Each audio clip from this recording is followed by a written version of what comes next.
never build it. I mean, it would take a sort of 100-foot high studio and 20,000, 40,000 pounds just to create the steps alone. Glass painting is really just placing a piece of glass in front of the camera and painting through the camera and extending the painting to elaborate the sets, to glorify them. And so there's no limitations at all really on what you can put into a studio.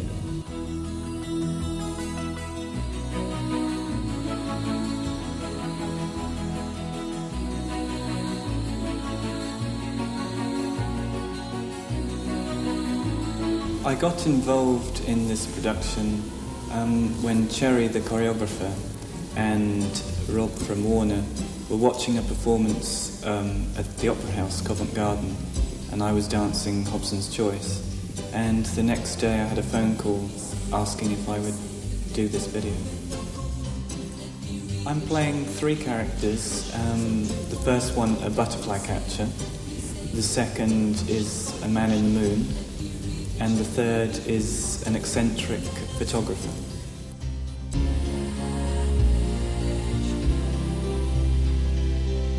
Oliver was great. He had an amazing attention span. He could concentrate on things for a great period of time.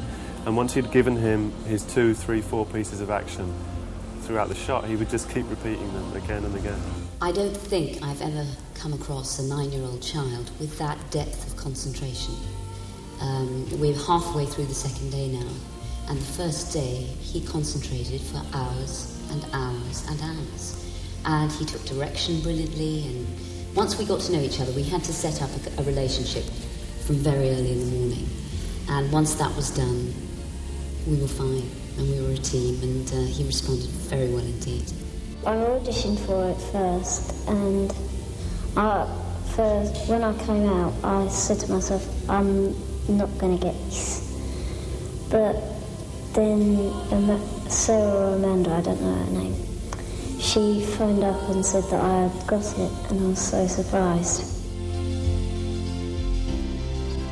I'm a sort of a normal boy, and then someone calls out my name, and then I just climb up this ladder into this sort of fantasy world that I go into. And there's just lots of things that I haven't seen before.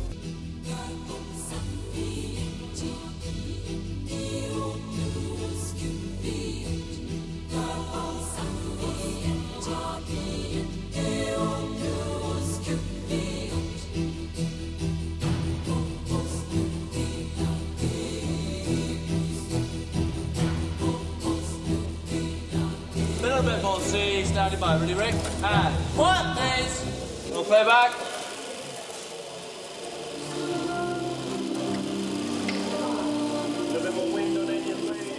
Basically we're turning reality into fantasy here, I think.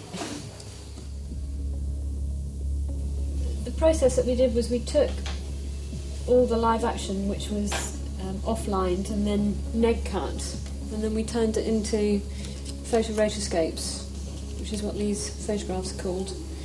Printed every third frame, which are all pin registered, so the animation is in register, and then we're actually just rendering on top with oil pastels, lots of smudging, enhancing areas, knocking back different areas, making it more sort of magical and golden. If you do it on the print, it means you've only got one chance of getting it right. Doing it on cells means you can also flip it to check what you're working on underneath. It just makes it easier, really. So you can see what the picture's like underneath, and then you can see how much you've enhanced it. And we're mixing through from frame to frame. So what that means is that you get the picture before, the frame before and the frame after actually coming through. So it's much, much softer. Instead of getting that kind of jerkiness that you get. All the bits that are just live action, the beginning, basically is untreated. As soon as he climbs into the painting and he becomes affected by the painting, then everything has rendering on it. Oh, we've got about 10 people. You can't have too many because you lose the actual style of things. I'm trying to keep it so that the same person works on a batch because everyone has a slightly different way of doing it. I mean, the overall effect is the same, but you know, if there are scenes where there are quite a few shots where the little boy is by the tree, so I'm just doing those myself so that they'd be the same. But basically we do models for each scene so that it can be followed through pretty consistently. Before we told the story to go, before the dream was new, imagine still where you go, and there will be you.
Well, with videos, I think it's, to me, it's the next stage. I've finished writing the music, singing the music, recording it, and it's not something I do very often, so I actually enjoy it. It's 3 days of being in Fantasyland. It's also like, for me, having finished the album, that's kind of my main concern, so the director is the one who's kind of fretting and sort of worrying, and so generally I sit back and enjoy it. Enya is fabulous to work with. I mean, I've never met her before, and but she's great. She takes direction really well. I mean, we started off on the first night, which was quite difficult for her. She just sort of arrived and we plonked her in the middle of the set, and 10 minutes later we had rain pouring on her. When they say there's a little sprinkling of water in front of you and behind you, and then the next thing, it's torrential rain.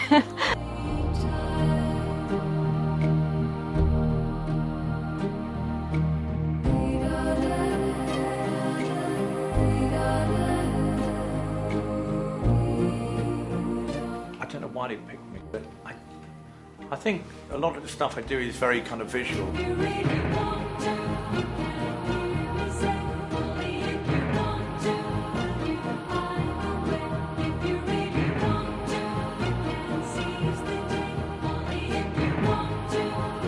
The first thing I did is look at all the other videos. She's made some very famous videos, and me being me, I've always, my instinct is to do it better than what's been done before.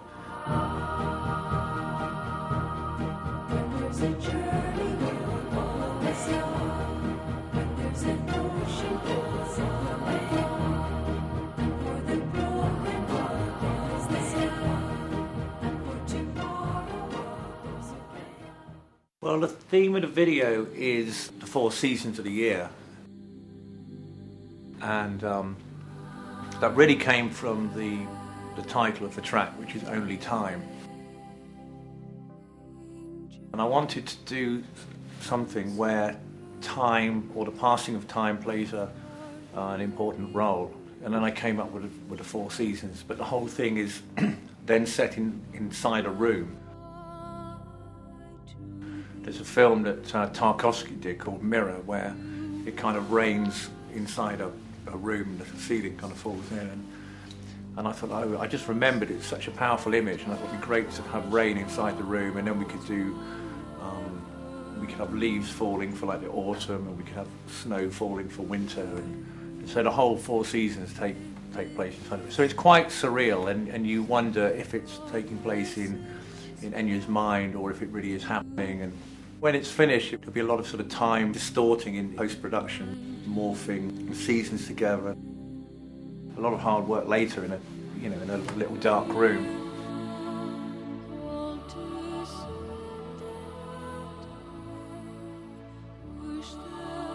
I find with each scene I've had a rough sketch of what it looks like, but it's only when I actually get there and I speak to Graham that I actually find out what I'm involved in doing, and I find that quite interesting because it's not something I've been thinking about over and over my head, and it's quite fresh then.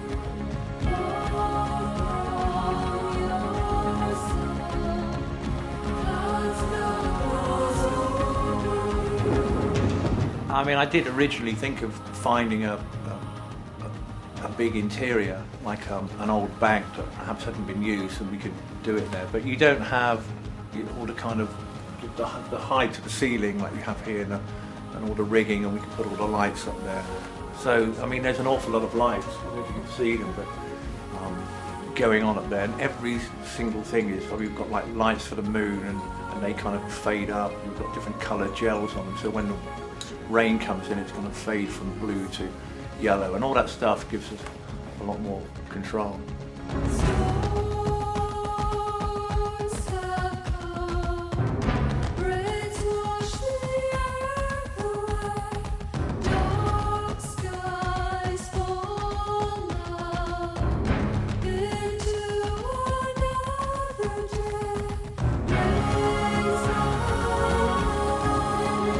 I am enjoying this shoot more than perhaps any video I've done, and maybe it's just because we've got a very good team on it, and I've got a very good cameraman, and I like working with people who are always throwing up ideas all the time.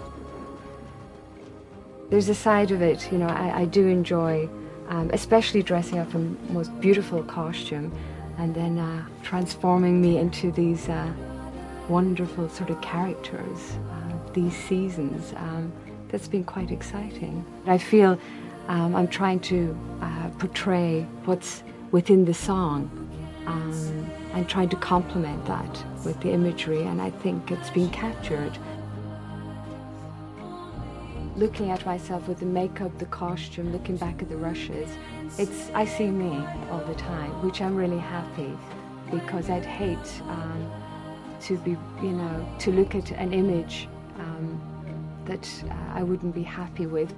One thing about doing promos is, you get 4 minutes, and commercials you get like 30 seconds, so it's nice to be able to do a big sort of crane shot which lasts maybe 10 seconds, and you can use the whole thing rather than find the best 1.5 seconds. On this video, it's a much quicker pace, which I'm quite surprised at.